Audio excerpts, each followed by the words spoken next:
قمرون قمرون قمر سيدنا النبي قمرون. Hadirin dimuliakan, usaha kita ini adalah usaha bagaimana sifat-sifat hati kita ini berubah. Amalan berubah ini satu perkara yang besar, perkara yang penting harus. Tapi amalan berubah, kalau hati belum berubah, ini belum sempurna, belum mendatangkan ridha Allah. Zahir harus taat kepada Allah, batin pun harus taat kepada Allah. Jasad taat kepada Allah, hati taat kepada Allah. Zahir baik, batin pun harus baik. Kalau zahir baik, batinnya tidak baik, belum mendatangkan ridha Allah. Begitu juga batinnya baik, zahirnya enggak baik, ya belum mendatangkan ridha Allah. Yang kita ini usaha memperbaiki zahir kita, memperbaiki batin kita. Zahir yang diperbaiki dimulai dengan perbaikan sholat. Karena sholat itu adalah bukti bahwa seseorang itu merasa sebagai hamba Allah. Sholatnya dijaga betul. Sholat ini mesti kita anggap satu acara besar, acara penting, lebih penting dari segalanya. Karena ini menghadap pada Allah. Di bumi Allah, di bawah kolong langit Allah, hamba Allah menghadap pada Allah. Inilah sholat. Jadi sholat ini perkara yang sangat penting. Kalau orang itu mikir itu menghadap pada Allah, maka namanya sholat. Sholat itu namanya hubungan kepada Allah. Kalau kita ini mau sholat, malaikat tanamkan dalam hati bahwa dengan sholat ini saya akan mendapatkan kebaikan-kebaikan besar karena saya menghadap kepada yang maha besar. Masalah-masalah besar akan selesai karena saya menghadap pada yang maha besar. Masalah dunia selesai karena saya menghadap dengan penguasa dunia. Masalah akhirat juga akan selesai karena saya menghadap pada yang membuat akhirat. Masalah dengan manusia akan selesai karena saya menghadap kepada Tuhannya manusia. Masalah dengan jin, dengan malaikat, dunia, akhirat, semua masalah akan selesai karena saya menghadap kepada Allah, pengatur segalanya, penentu segalanya, penguasa segalanya. Maka kita sholat dengan keyakinan seperti ini. Maka insya Allah sholat kita ini akan naik.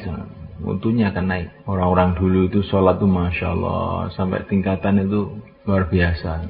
Para sahabat itu urusan apa aja sholat. Dan sholatnya mendatangkan pertolongan Allah. Abdullah bin Ja'far, anaknya Ja'far, pergi ke sawah nggak ada air. Sholat 2 rakaat. Langsung di bawah kakinya keluar air. Itu orang dulu itu kayak begitu sholatnya itu. Subhanallah. Dan ini bukan hanya para sahabat saja, orang-orang yang setelah itu banyak yang sholatnya begitu itu. Para wali-wali Allah dulu itu. Orang punya sholat itu luar biasa, menyelesaikan masalah. Jadi kita ini jangan bingung kalau ada masalah itu sholat. Kita sudah punya hubungan kepada Allah, sudah punya jalur hubungan yaitu dengan sholat. Kenapa bingung? Sholat. Kalau belum selesai bagaimana? Sholat lagi. Kalau belum selesai bagaimana? Sholat lagi sampai selesai. Sayyidina Anas bin Malik ini petani besar di Madinah. Beliau ini jadi kaya gara-gara doa Nabi. Beliau ini suka khidmat di rumah Nabi itu. Bagian bersihkan, apa dah? Masih kecil, umur 10 tahun, khidmat di rumahnya Nabi. Diantarkan sama ibunya, Ummu Sulaim. Ya Rasulullah, ini anak saya ini, biar khidmat di sini. Orang dulu itu begitu, anaknya itu suruh khidmat kepada Rasulullah.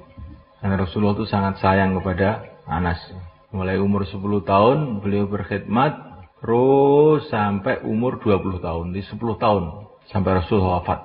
Anas mengatakan selama 10 tahun itu saya belum pernah dimarahi Rasulullah. Kalau istrinya Rasulullah ada yang marah sama saya, oleh Rasulullah itu malah dilarang. Enggak usah dimarahi. Apa yang ditakdir Allah terjadi juga. Biar aja, enggak usah dimarahi.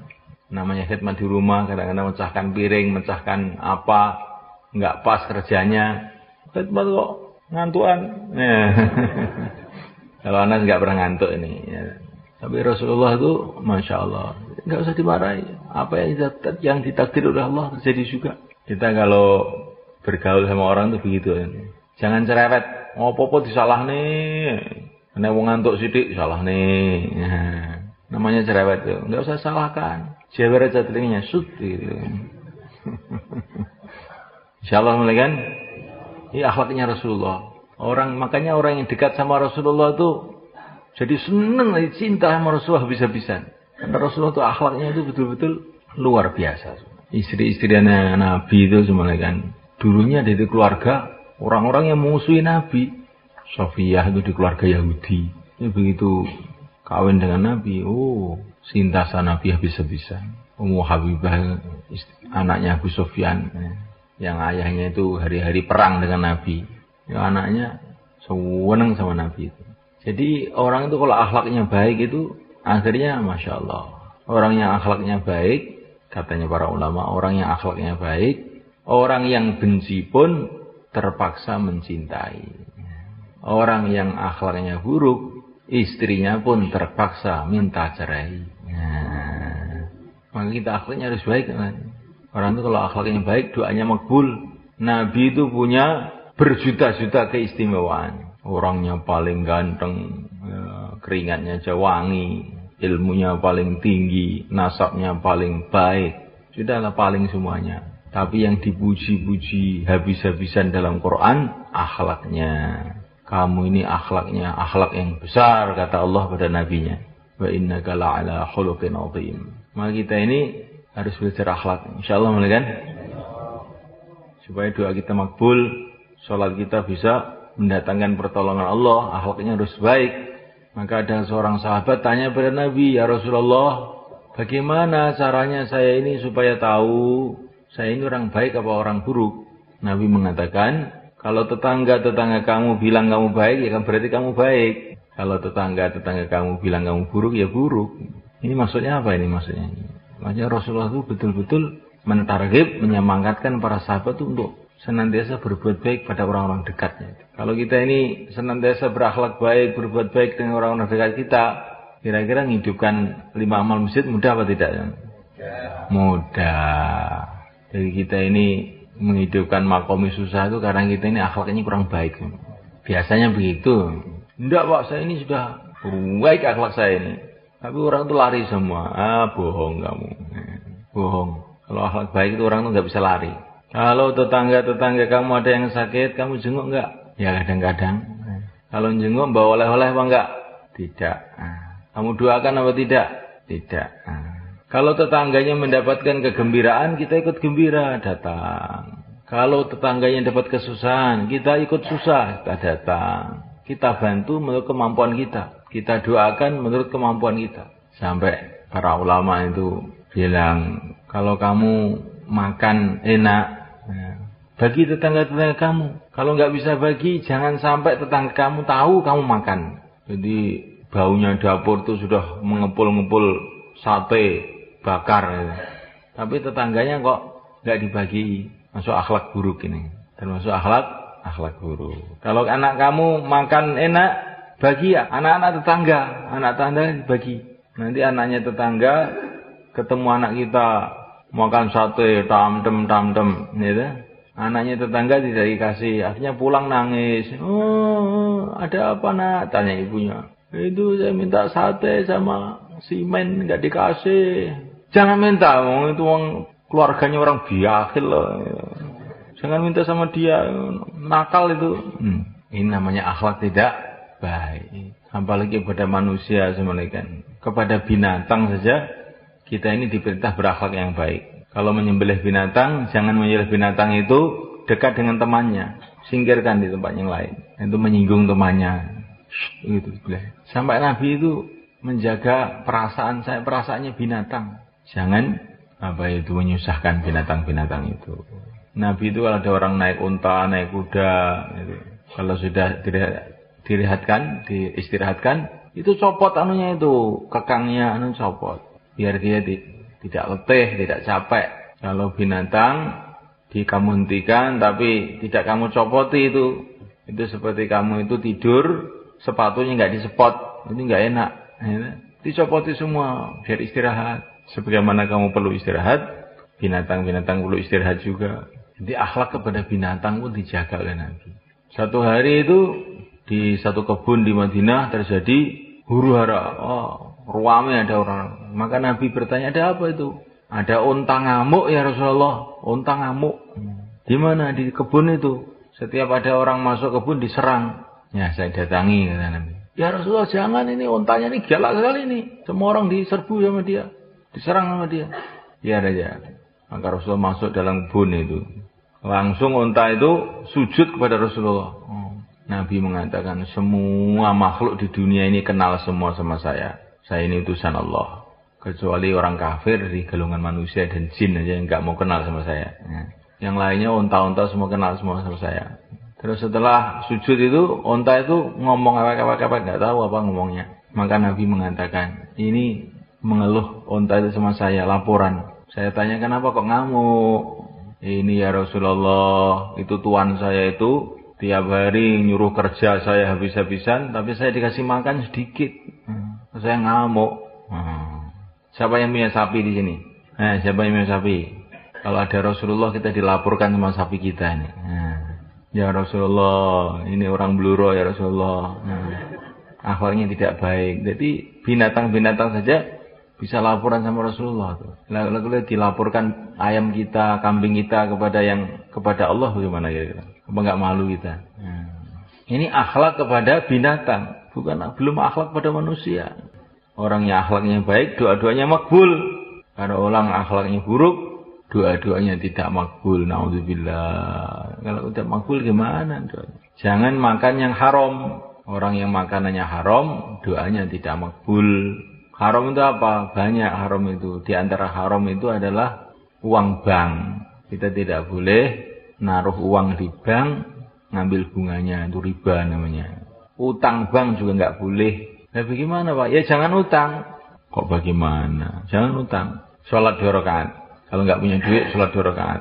Nangis pada Allah. Ya Allah, perkara yang halal di dunia ini banyak. Mudahkan saya perkara yang halal. Allahumma gfini bihalalika an haramik wa aghnini bifadlika amman siwak. Allahumma gfini bihalalika an haramik wa aghnini bifadlika amman siwak. Ini doa Nabi yang diajarkan kepada Mu'adz. Mu'adz itu wajahnya tampak sedih itu. Ditanya sama Nabi, ada apa Mu'adz? Saya itu sumpah ya Rasulullah, banyak utang. Oh, ada utang juga sahabat temannya. Ini loh Mu'adz, kamu baca ini. Allahumma gfini bihalalika an haramik wa aghnini bifadlika amman siwak. Kalau kamu punya utang sak gunung pun nanti bisa dikembalikan nanti. Yang mengatakan amin berarti biasanya utangnya banyak ini. Nah itu saya teringat ayah saya. Ayah saya itu mau bangun pondok ini nggak punya duit. Maka waktu di Rewin ketemu Maulana Said Khan. Maulana Said Khan itu termasuk orang yang paling tua lah. Ya bangsa tingkatannya Syekh Abdul Wahab itu. Sekarang sudah wafat. Syekh, ajari saya ini mau bikin pondok. Doanya apa? Maka dia jadi doa ini. Allahumma gfini bihalalika an haramik wa aghnini bifadlika amman siwak. Baca 3 kali habis sholat. Saya pulang dibaca itu bangun terus, nggak ada sentinya sampai sekarang. Orangnya sudah mati, bangunannya jalan terus. Ini bukan karena orang Temboro banyak duit, ini doanya. Ini mau gfini bihalalika an haramik ini. Ini santri-santri yang baru setahun nih, mungkin mau bikin pesantren, mau bikin rumah, ini doanya. Ya saya nggak punya apa-apa, tapi kan punya Allah tak kamu? Punya nggak? Dan setiap saat kamu bisa minta sama Allah, ini Allah maghfini bihalalika an haramik wa aghnini bifadlika amman siwak. Doa Nabi langsung nih. Kalau doanya ulama ada lagi. Waktu saya mau bikin rumah itu nggak punya duit itu. Datang seorang kiai dari Surabaya, Kiai Muhajir namanya. Kowe nyapa? Niki lajeng damel griya ya tapi mboten gak ada duit niku lho. Tak wacane auqal ladzi ping 3 dadi. Jadi terus Kiai Muhajir ngoten niku. Dibacane auqal ladzi marra. Ini kalau santri sudah tahu nih. Kalau yang belum pernah mondok ya coba tanya sama Karkun Saun, ini mesti tahu dia. Auqal ladzi marra ala qaryatin wa hiya khawitun ala urusya, satu ayat dibaca 3 kali. Tidak lama jadi. Jadi saya melihatkan Allah Ta'ala, ini maksud saya cerita ini supaya orang iman tuh andalannya itu hubungannya kepada Allah gitu loh. Jangan andalannya itu materi, jangan suka mengeluh, jangan suka bingung. Nah dai itu adalah sopirnya umat. Lah kalau sopirnya bingung, penumpangnya gimana?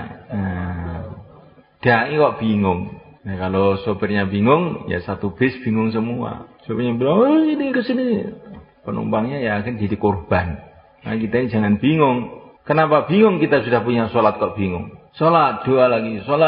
Nanti lama-lama dapat pengalaman. Saya ini sudah sholat tiap hari, sudah 40 tahun ya sholat terus. Tapi belum dapat pengalaman. Kurang tenanan ya.